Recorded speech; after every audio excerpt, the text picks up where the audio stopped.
The Pharisees say, why don't you quiet these people, Jesus? Tell them to stop worshiping. They're worshiping too loud. You know what Jesus basically says?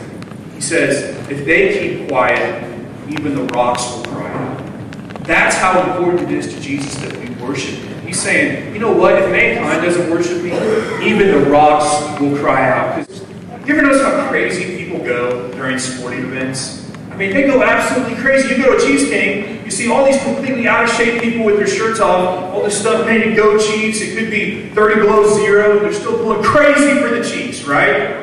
Right? You go to a Lakers game, you see even celebrities standing up going crazy for a mere basketball team.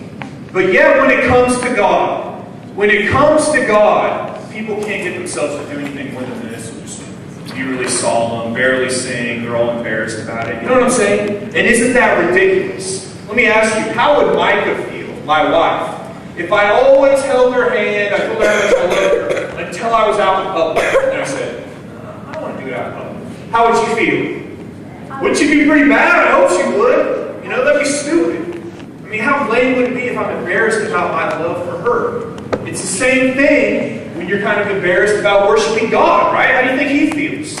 There's a new kid that's coming here now, and he told me that he was already trying to tell other people about Jesus. He hadn't even been going to this church that long. And he was trying to tell this kid about Jesus at school. And the kid said, "What do you think, we're at church or something?" As if the only time we talk about God is at church. That'd be like if I was really sick and my wife said, "Don't talk about how you're sick, we're not in the hospital." How stupid would that be, right? Amen. Amen. Little louder, amen. Amen. Amen. Ready? 1, 2, 3, go. Okay, all right, you can have a seat. Everybody clap. Everybody clap. 52:8 says, lift up holy hands to the Lord. So He tells us to do it. But also it's just a sign of like honoring God, paying homage to Him. I show hands one last time. Has anyone ever been worshiping God?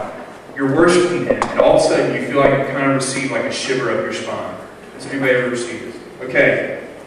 I've never asked this question before. I've never read about it anywhere before, but I can tell you when I wholeheartedly worship Him, I feel like I experience that sometimes. And I know it's not a change in temperature. Sometimes I can be sweating like I am now, and all of a sudden I get that. And I believe that's just because you're really honing in on God. You know, that's all you're focusing on is Him and Him alone. Amen. Amen. See the Carmelo Anthony jersey. On your mark. Hey, there's one other thing. You got to eat it like a dog. No hands. No hands. On your mark. Get set. Go, go, go, go. 6, 5. Oh my gosh. Everybody clap your hands. Did you know that 11 of the 12 disciples were all killed? They were all killed for their beliefs. Listen to how they were killed. Peter was crucified on a cross upside down because when they went to crucify Him, he said, "No, I don't even deserve to die the same way that Jesus died. I want you to crucify me upside down." Can you believe that? James, the brother of Jesus, who wasn't actually an apostle, but he was a leader of the church, they threw him off the highest point of the temple. You know, when Jesus was tempted at the top of the temple, they actually threw James off of it. Can you believe that? Bartholomew was whipped to death. Thomas was stabbed in the chest by a spear in India when he was trying to spread the gospel. All these guys were willing to do anything for Jesus. They were willing to sacrifice their lives. And we can't bring the sacrifice of praise in this building. We can't just lift our hands for Him. See how that's absurd? Last kind of story I'll tell you. The one apostle that didn't die, tradition, secular accounts, non-biblical accounts. That means it's probably very likely true, because why would a skeptic admit to this? That when they did capture the Apostle John, he was thrown in a giant vat of boiling oil in front of a Roman Colosseum because they all wanted to see him die. And he emerged from it completely unharmed. It was like a full-fledged miracle. And according to this writing, you can look it up. It's a very old text.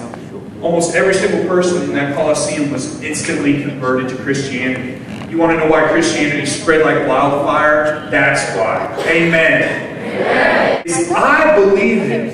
Feel it or not. Okay, there's going to be times you come up here and worship, and maybe you feel it. Maybe you're sobbing, maybe you're emotional. There's going to be times you come up here and maybe you don't feel anything. But let me tell you, Jesus in the gospel said, blessed are those who believe and do not see. In John chapter 20, verse 29, he said, you believe because you see, but blessed are those who believe who do not see. In the same sense, we ought to believe it whether we feel it or not. We shouldn't have to have some proof. I had a kid who came up to me the other day and said, I used to love God, but now I just don't feel Him anymore. You know what I wanted to say? I believe it, feel it or not. Amen. That's not what worship's about. It's not about emotions. It's not about feeling it. That's great. But it's about giving God what He deserves. And that is worship to the King of Kings and the Lord of Lords. The world's in really crummy shape. We can't fix it instantly, but until then, we can pray and we can worship.